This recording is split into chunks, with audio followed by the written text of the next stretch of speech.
myfantasysportstalk.com.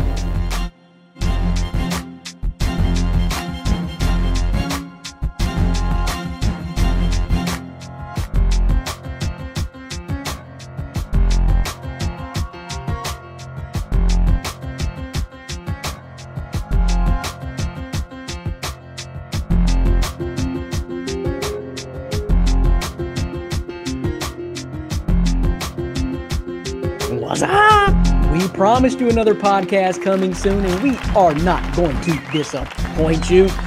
Appreciate all you guys for checking out the last quick podcast, just kind of going over the MFST Fantasy Football Guide. We appreciate all you guys for purchasing that. Just $1. We continue spreading the word that you can get all that fantasy football information for just $1, and all those proceeds going to the Wounded Warrior Project and Susan G. Komen. So appreciate that. But we told you we're going to have Ryan Thomas on, going to talk some UFC, going to talk some Buffalo Bills. So he cannot wait. This dude did a pre-podcast to tell everybody he's going to be podcasting with a My Fantasy podcast. So welcome. I'm glad he's back, Dan. There's no telling how long this one's going to go or what this dude might say. Strap in, Dan. It's going to be a Buffalo Bills talk, a lot of it. Don't worry, Brandon. I did take my Xanax before coming on the show, so I can handle it. Good. I'm just going to lay back for a little bit, probably, and I'll just listen. And that's what I recommend the viewers to do as well, because you Xanax might need. Ryan's coming in hot. He's taking over. Coming in hot. When have I ever not come in hot? That's the question. Dan, don't put your head too far back. You might just pass the hell out completely. But anyway, what we really want to talk about today is UFC news after the DC. How do you pronounce this guy's name? Ryan Stipe Miocic. Stipe Miocic. He's Croatian. Yeah, it's a very common Croatian last name, actually, Miocic. So he was the champ. Just got his belt taken from DC, Daniel Cormier, this past Saturday night, and that led to a confrontation in the ring between Brock Lesnar, the WWE current champion, and Daniel Cormier, which I thought was totally fabricated. But anyway, it's caused a lot of controversy. So, and you also wrote a piece on it. So that's what's going on in the UFC right now. So take it from there. You're ready. So, the piece that I wanted to write, being that I've had this podcast, my podcast, the Thomas Take Sports podcast, I've covered mixed martial arts and football and baseball and hockey mostly. But really, when I started it started out as an MMA podcast, and everybody kind of wanted my reaction to the DC Brock Lesnar altercation, if you will, in the octagon. And I thought, why not put pen to paper, so to speak, or fingers to keyboard, and lay out the reasons why I think this fight is in all honesty, the right fight to make right now. And honestly, why I feel it's not only just the right fight, but why Brock actually deserves this opportunity. Most people look at the UFC right now and they say, well, this guy doesn't deserve a title shot. This guy doesn't deserve a title shot. And they forgot to really realize that this UFC era, unlike any other, is the entertainment era of the sport. The UFC is a pay-per-view business. That's the business model that they followed for the last, 15, 20, 25 years. They're in their 25th year now. And they've had a lot of problems with selling pay-per-views. And whether people like to hear this or not, Brock Lesnar sells pay-per-views. And furthermore, it's not as if, they say, oh, Brock Lesnar, he stepped inside the octagon. He doesn't belong in there. He's a WWE guy. Before Brock Lesnar was a WWE superstar, he was one of the best NCAA wrestlers of all time. With the likes of Cael Sanderson, John Smith, Dan Gable, Brock Lesnar is one of the best heavyweight NCAA wrestlers ever, along with Daniel Cormier. So for all the hardcore NCAA wrestling fans out there, this is a mega match or fight between two of the best NCAA wrestlers ever in Daniel Cormier and Brock Lesnar. But do you think it's going to be – is it going to be a pay-per-view worthy fight? I know the hype is there, but Brock's going to be damn near 42 years of age. He just turned 41 Thursday of this past week. Oh, I mean – well, I can tell you that Daniel Cormier has a lot of other guys that he could fight. but nobody is in the shape physically, whether it was, hard-earned or not, that Brock Lesnar is in. And furthermore, people kind of question whether or not Brock Lesnar is an adequate challenger. The guy was the former UFC heavyweight champ. He became the heavyweight champ in his third fight against Randy Couture, who was the UFC heavyweight champion at one point, and as well as the UFC light heavyweight champion, much like Daniel Cormier was. So Brock Lesnar, long time ago. Long time ago. Right. But it did happen, and we can't say that, Brock Lesnar's CM Punk. He deserves more respect than that, I would say. Oh, yeah, I agree. CM Punk was out of his element. Yeah, no, CM Punk was out of his element. CM Punk was trying to live a dream. He should have stuck to coming back. WWE. Isn't he fighting again soon? He shouldn't. And another thing I want to chime in on with Brock Lesnar, there's a guy out there by the name of Bo Jackson. I don't know if many people have heard of him, but one of the people that, one of the main guys that you wonder what if Bo Jackson didn't have that leg injury? What if he could have continued his football career and his baseball career? What would have happened? I could honestly say that there's so many what ifs with Brock Lesnar. What if Brock Lesnar joined the UFC prior to being in the WWE? What if the UFC was bigger than it is now then? What if it was at the point that it is now back then? Brock Lesnar would have went from the NCAA to the UFC then. We could be talking about one of the best UFC fighters of all time. And I'm not mincing words when I say that in the slightest. His wrestling offense still to this day is second to none in that heavyweight division. So let me propose this to you. This is straight from one of our viewers. This comes from Todd Force. Why would the UFC want Brock back? He's a steroid-popping wrestler who isn't even good at MMA. So there's a question for you. So the UFC doesn't want Brock back. The UFC needs Brock to come back. There's a difference. They have had time and time again pay-per-views that are not selling. This past one, Miocic and Daniel Cormier, is trending over 400,000 pay-per-view buys. In the history of the Ultimate Fighting Championship, they've had 226 pay-per-view events, and they have had 15 out of 226 generate over 1 million pay-per-view buys. 5 of those 15 featured Brock Lesnar. So that's all you need to know. As far as it being it's a pay-per-view business, whether he deserves heavyweight after not winning a fight in 8 years is a completely separate debate. And it's one that I'm willing to, definitely listen to. But it's a pay-per-view business. They are really lacking pay-per-view, draws right now. And when I wrote the article, I laid out each draw that they have. Conor McGregor, we don't know when he's coming back. John Jones is battling USADA in court. He's actually battling the same man that took down Lance Armstrong. So there's a lot of red tape there that's got to be cut through for John Jones. Max Holloway is going to be out for a while. He has post-concussion symptoms that who knows when he's going to be coming back. So the UFC, as I said in the headline, desperate times calls for desperate measures. Enter Brock Lesnar. So that's, I guess, my thing is, when are the fans going to wake up? Like, why were people continuing to buy Floyd Mayweather pay-per-views? Are you crazy? Especially at $100 a pop. What's wrong with you? You know the outcome. You know you're not going to get your entertainment value out of that. So my thing with Brock is this is all hype. I don't care. And now you're a very passionate UFC fan. I am not. I'm semi-casual at best. Right. But Brock is going to be 40, damn near 42 when the fight happens. He's 5-3, I believe, his overall UFC record, period. He's only fought once in 7 years. Hasn't won a fight before that, I think. So I don't see what the draw is. To me, I would say Daniel Cormier would knock him out within the first 2 rounds. In terms of fight competitiveness, which is what you're referring to, there's a who knows, really, because in MMA, there's been times where I've thought, oh, this guy is definitely going to beat the other. Case in point, Matt Serra was fighting GSP. GSP was young. He was the face of the UFC. Matt Serra had just come off of a show in which he literally had to earn his way back into the UFC, and he won via knockout.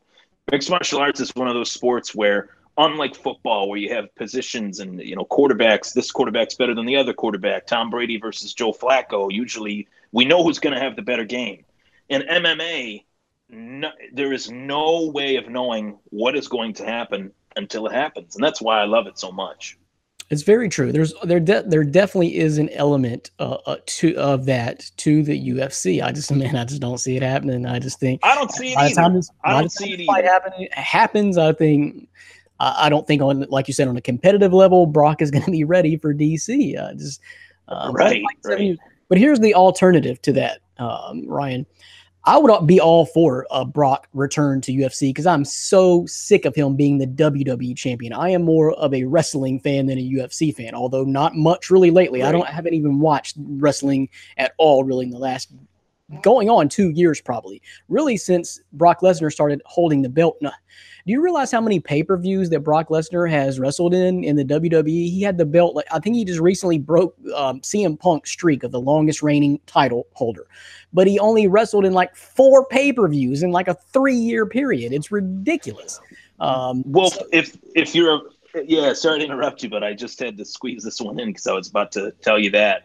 If you're a big WWE fan, there's a reason why Brock is going back to the UFC and leaving the WWE. It's rumored, that who knows if this will come to fruition, but it's rumored that he's going to drop his belt to Roman Reigns at SummerSlam. And the reason why he's willing to give his belt up to Roman Reigns as opposed to another wrestler is because they've had a long-stemmed beef that has lasted over the better part of 15 years, and that guy is Bobby Lashley. He will not drop his belt to Bobby Lashley, which is what Vince McMahon wanted. From everything I've heard, said that Vince McMahon wanted Bobby Lashley to beat Brock Lesnar for the title, and Brock said, no, I will give it up to Roman Reigns and leave before that happens. Yeah, that's a fun tidbit there. That is interesting, and I don't know. That would be interesting. And Bobby Lashley needs to work on his mic skills. He's been in the game a long time, and I just don't know that Bobby Lashley's the guy. I'm surprised Vince would take that angle, honestly, because I like Bobby Lashley in the ring. He's very impressive, physically, impressive, but his mic skills are horrible. He's not the one you want out there talking on the mic every single night. He needs a Paul Heyman. No, definitely. I mean, but even Brock can do better than Bobby Lashley. Right. But here's my thing is, and why I pretty much abandoned wrestling. If anybody's watching, wrestling fans, Vince McMahon, if you're happen to be checking out my fantasy podcast, which I know you do probably every time we're on. The reason I turn my back on your sport is basically because of the Brock Lesnar situation. I know he's a big draw. You played this up as a feature attraction when he first came out. He's only going to wrestle like once every 3 months. Well, that is stupid. You cannot have your champion not ever on the show. Your championship belt better be on Monday night, every single Monday night. That is so stupid. You can't have your champion. Folks forget what the belt even looks like because your champion is never there. What happened to the days when the belt was defended every other Monday night or at least once a month on the Monday night show, but at least have your champion involved? Could you imagine that back in the days of The Rock and Stone Cold and even back to Hogan? I mean, your champion was always on the show, and it's not the case anymore. It's a part-time champion, which is ridiculous to me. So that's why I'd be all for you, Brian. If you want to go pursue UFC again, drop that belt. Please do, and let's get back to wrestling in WWE. Another dynamic of the DC Brock fight is that Daniel Cormier has had a tumultuous career. You wouldn't notice it by his record. He's 21-1-1, but his greatest rival is John Jones, who's put him through proverbial hell trying to, get a true fair shot at beating John Jones with John Jones clean, not on anything at all. Daniel Cormier has tried 2 times. He's lost one fight. He lost a second fight, but it was later ruled a no contest. DC, I look at it as DC versus Brock is not about Brock deserving it. It's about DC deserving a chance to get paid, and it's probably going to be the easiest night of work that he's ever had. And that's really why I think the fight is happening. DC deserves a chance to get paid as the light heavyweight and heavyweight champ. And really the problem that they have as well is that their light heavyweight champ and their heavyweight champ is not only the same person, but Daniel Cormier is not a draw to the pay-per-view audience. I don't know why. He just doesn't draw. So hopefully Brock helps him in that department. It's definitely about them pay-per-view buys. You definitely hit it on the head right there because you could tell everyone is right in the middle of that. Dana White was right in the middle of that. It was such a staged confrontation the other night. Daniel Cormier knew the push was coming. That was so staged and fabricated that it was comical, like WWE, as you mentioned in the article. So that article is up on my Fantasy Sports Talk MFST.com right now. Daniel Cormier versus Brock Lesnar. Desperate times call for desperate measures. Check it out. So let's move on and answer a couple more fantasy questions. Bring Dan back in here because he's been silent. Dan, is he there? Yeah. Dan wants CM Punk to come back again. Yeah. Hey, we're gonna have him on as a guest. CM Punk. Combination of Xanax, UFC, and WWE will put Dan the hell asleep. We know that now. So no surprise there. But let's bring him back in. This one's for him. So this is from our buddy Nick Pertins. Hope Judy's doing okay. They're going to be expecting soon. Love the draft guide, fellas. You know the Pertins got to show you support. Bad news for you, Dan. All your secrets are out. Bet you Brandon and Orlando are going to keep a copy under their bed to absorb all that info. Oh, and P.S. How's looking up at me in the standings, boys? He's referring to our fantasy baseball league. Looks like I'll be the daddy to more than just my unborn child. Real question, though. Why do you have Josh Gordon ranked so damn high? And do Brandon and Orlando agree? From Nick Pertins. This is for you, Dan. You go answer all the questions. Let me just say first, though, as far as our fantasy baseball league, what is the standings right now? But I alluded to this in the previous podcast, Dan. You saw our matchup. Nick and Judy +1 did beat yours truly in a hell of a dogfight last week in the fantasy baseball league. So he probably is the number 2 seed behind Jason Weeks right now. Just a little fantasy baseball update. Yeah, yep. And I'm holding down that 3 spot, so don't you worry. Am I not even in it anymore? I'm not even in it anymore, am I? I don't think so. Okay. But there's still time. Okay, quick note for Nick, because me and Dan talked about this behind closed doors. He doesn't think Jason Weeks is serious, Dan. Dan doesn't, that is, Nick. But I was thinking about this today. Dan, why isn't Jason Weeks serious? You tell me the reason you're giving me. His team isn't that good. That's basically, if you look at his schedule, he's got easy matchups. He doesn't get points against. I've scored almost 1,000 more points than him. You have, and I'm number 2 in points. Doesn't really mean anything, but your weak schedule is what I wanted to get to. Damn, Dan, he's 13-1. He's played everybody. The weak schedule argument is null and void anymore. The weak schedule is based on his opponents scoring against him. If you look at his points against, it's probably like half a bowl of soup. There's nothing. 13-1. He played 14 folks, beat 13 of them. Hey, it takes some luck sometimes. Well, I think I'm taking him on next week, so the showdown's on, bro. And there you go, Jason Weeks. Be on the lookout, number 1 seed, champ, buddy. All right, so answer the Josh Gordon part of Nick's question. Because Josh Gordon's a freak of nature and he's not on drugs anymore, basically, is the reasoning. Yeah, I don't know if you've seen I'm not too much for off-season pictures or being in the best shape of your life, but Josh Gordon is right now. He's working out nonstop. He's been able to finally kick the habit of all the habits that he had, and he's dedicated his life to football. You can't really look at last season. He played in barely 5 games, didn't really understand or know the offense, and was just getting back into football shape. Now that he's available, and the Cleveland Browns offense, as much as I hated on Tyrod Taylor, the Buffalo Bills quarterback the last few years, I'm all for Tyrod Taylor this year. I think with the weapons on the outside that he has, Jarvis Landry, Josh Gordon, do not sleep on Antonio Callaway, a rookie wide receiver that the Browns drafted. He was a first-round talent drafted in the 4th round. But the skill position players that the Browns have is going to be able to single cover. You're not going to be able to double cover Josh Gordon. He's going to be single covered all game long, and Tyrod Taylor's going to be able to get the ball to him. Not only that, but the Browns have a solid running game. Carlos Hyde, Duke Johnson. I'm not a huge fan of Nick Chubb, but he's there as well. So I like the Browns offense to be dangerous this year. And when you look at when Josh Gordon is healthy and on the football field, you have to go back a ways, but his numbers, 87 catches, almost 1,700 yards, speak for itself. That's top 3 wide receiver in fantasy football. He averages 18 yards a catch every single year. So he's always going to be that deep play threat in fantasy. You usually get bonuses for large scoring touchdowns, 40 or 50 yards plus. He's going to get that this year, and I'm confident in Josh Gordon. And not only that, but he's a top 3 receiver that you don't have to draft like one. He can be had in the 3rd, 4th, 5th round, and he's going to perform as a wide receiver 1 on your team. Okay, so I'm not going to answer for Orlando. He had a prior commitment and can't be here today. So I'll just speak for myself. And am I that high on Josh Gordon, Nick? No. Dan quickly forgot that Tyrod Taylor doesn't pass the ball. I mean, how many times we went through, Ryan can attest to this, he doesn't pass the ball. And he's going to be the starter for at least half the season, if not the whole season in Cleveland. If Baker Mayfield does come in by chance, he's going to be a turnover machine, I believe.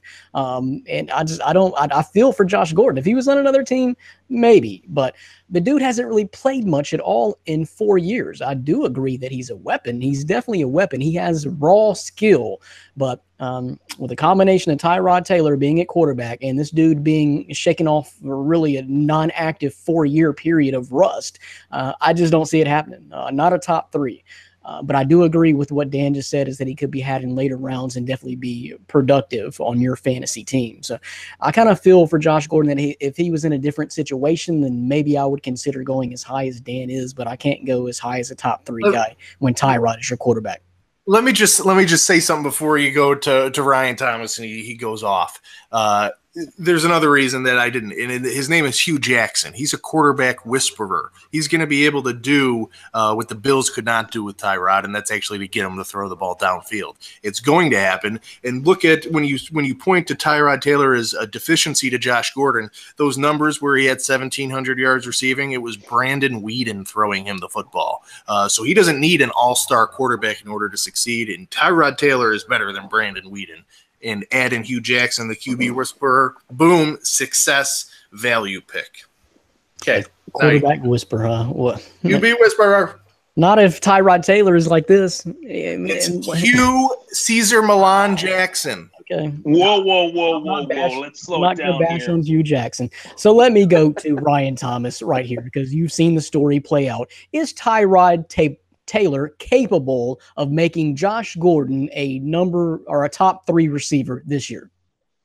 Can we swear on here? Or? No, I'm just kidding. I'll believe it. I say what I want to hear. Hell no. Straight from the heart. No. Push the red button that says hell no on it. If there was one here, I would push it.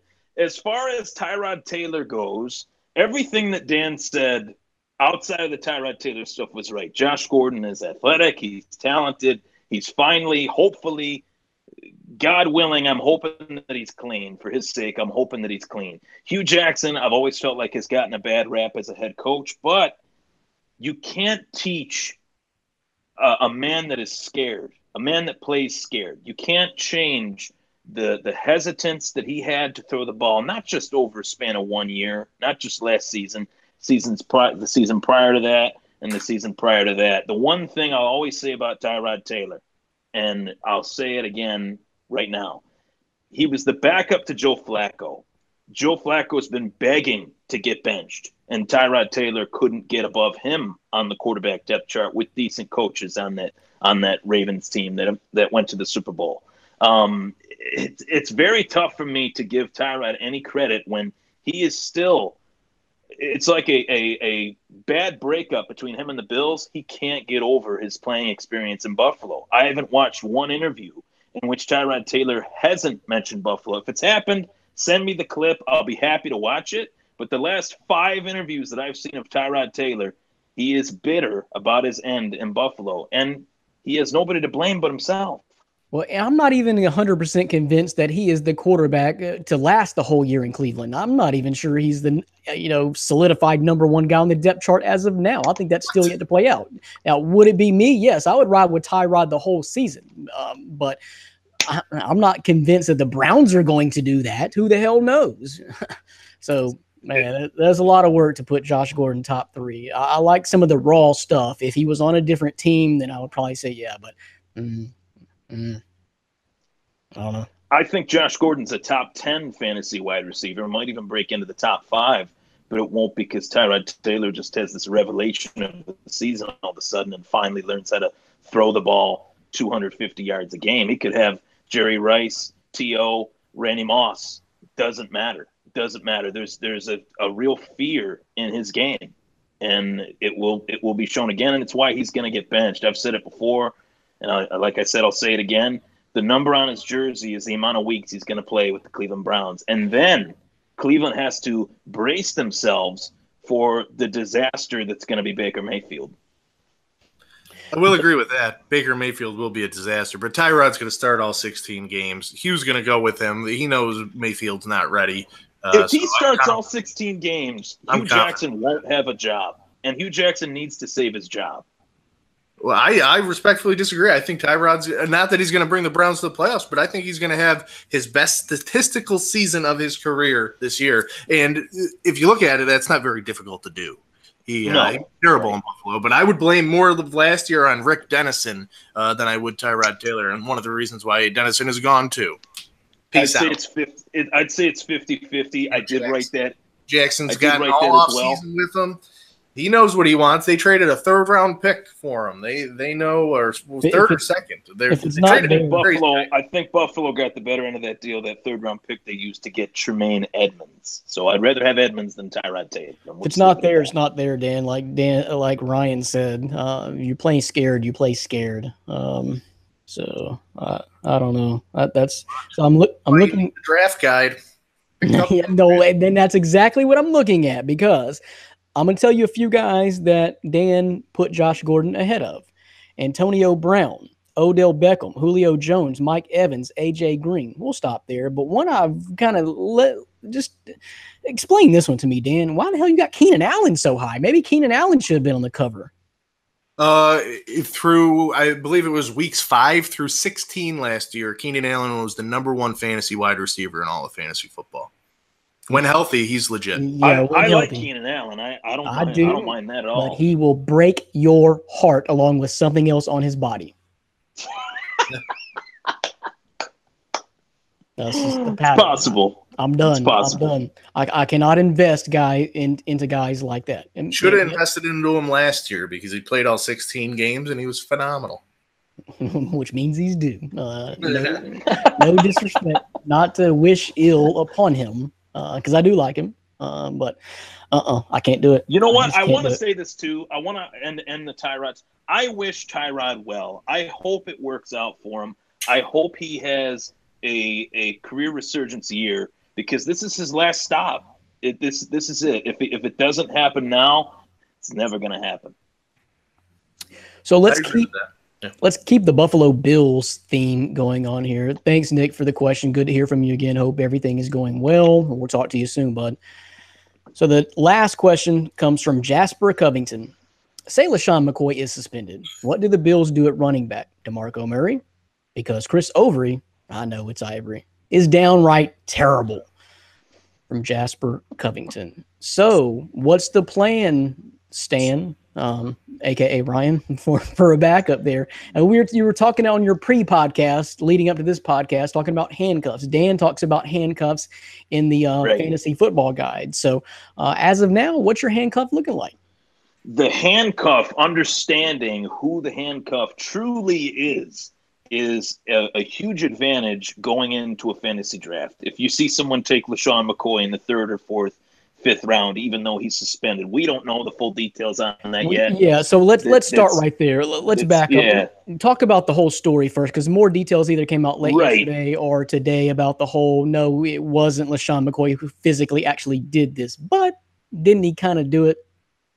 There's a lot of red tape, as I alluded to. Okay, so I was actually in the midst of shopping yesterday. I'm going to the Nike store, getting some fresh kicks, as they say. And my buddy texted me and said, "Oh boy." And I was like, what's going on? And I had heard that there was something that was going to come out about LeSean McCoy. I thought it was that he might be, hurt or something like that. I had no idea that what would happen.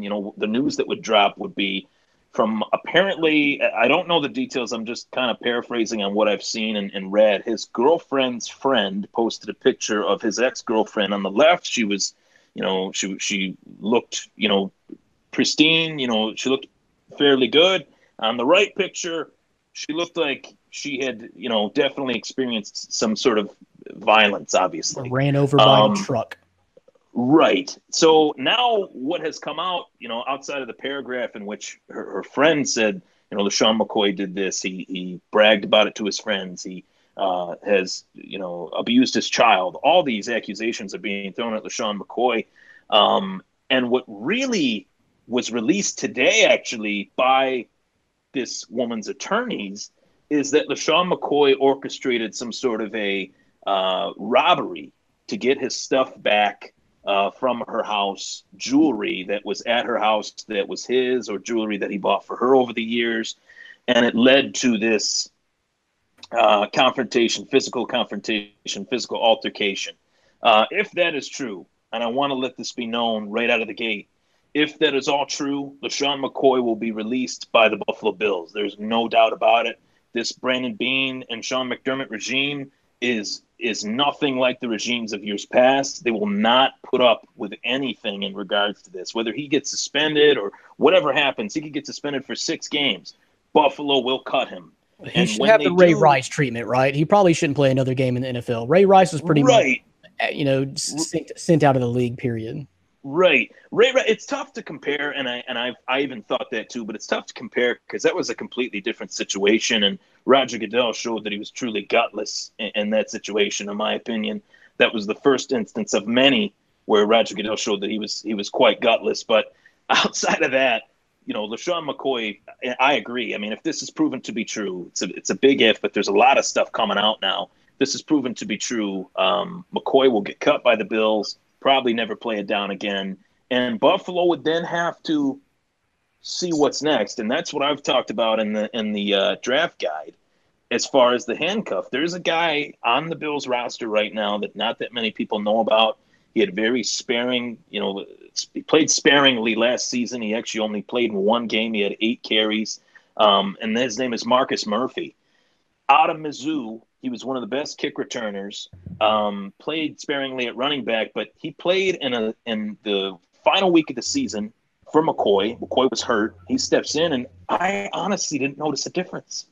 I really didn't. And I know that's high praise. It's crazy. But Chris Ivory, Dan wasn't a fan of that signing, and I agreed with him. He's older. He's slower.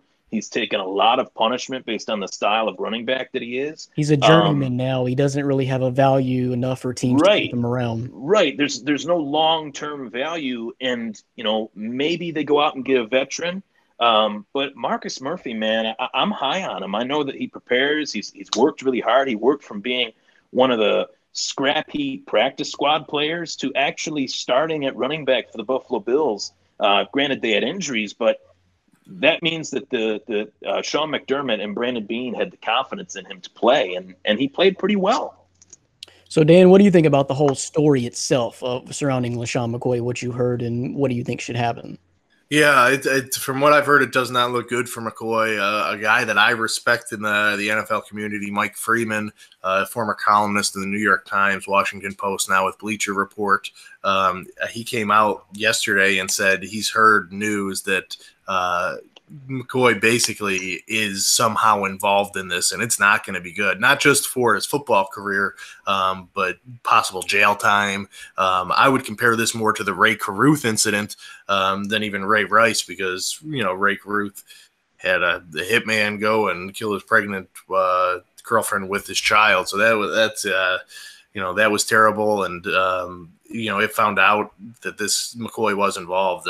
He's got some serious issues going on. So, and it sure does look like it. It makes a lot of sense. He had been talking to people apparently about the value of this jewelry, and man, she could get robbed for it, or just kind of. It sounds like it was a very messy breakup, and it's led down a violent path.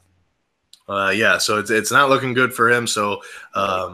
I would stay away completely in all drafts. If you have to draft within the next week or so before even more information comes out, I would leave them off your draft board. You can get other guys who will actually probably suit up this year. So I would stay away. But in regards to Chris Ivory, I wouldn't trust him as the Bills' handcuff, or as McCoy's handcuff, or the Bills' starting running back if McCoy is out. There's only been one running back who's Well, there hasn't been actually a running back who's averaged less per carry the last 2 years than Chris Ivory. He's been dead last both years in rushing yards per carry, barely above 3. So he's aging. I don't believe really he has anything left in the tank. He has some miles on him. So he's not going to be able to produce anything that you're going to want on a fantasy roster. I agree. If the Bills don't make a move, Marcus Murphy probably is the guy that you're going to want to look at. Now there are still some names out there. Obviously, DeMarco Murray was mentioned. You also have guys like Alfred Morris, Orleans Darkwa. Oh, I got one, Dan. I got the solution. Ryan, you're going to love this, and Dan's going to love it too. There's a guy out there, Eddie Lacy. Oh, God. This is his year. No. This is the time. Oh, the last place Eddie Lacy needs to play is Buffalo. Yeah. You don't like that one, guys? What? No. No. He'll be eating chicken wings every night. Are you serious? No, he turned a new page for about 3.5 weeks leading into last season, and he was ready. But just misfortunate things. So I'm still in the Eddie Lacy bandwagon. Love you, Eddie. Is he still an RB2 for you? Yes. If he's on Buffalo, yeah. He's the size of 2 actual running backs. Buffalo signs him, he's number 1. Yeah. Okay.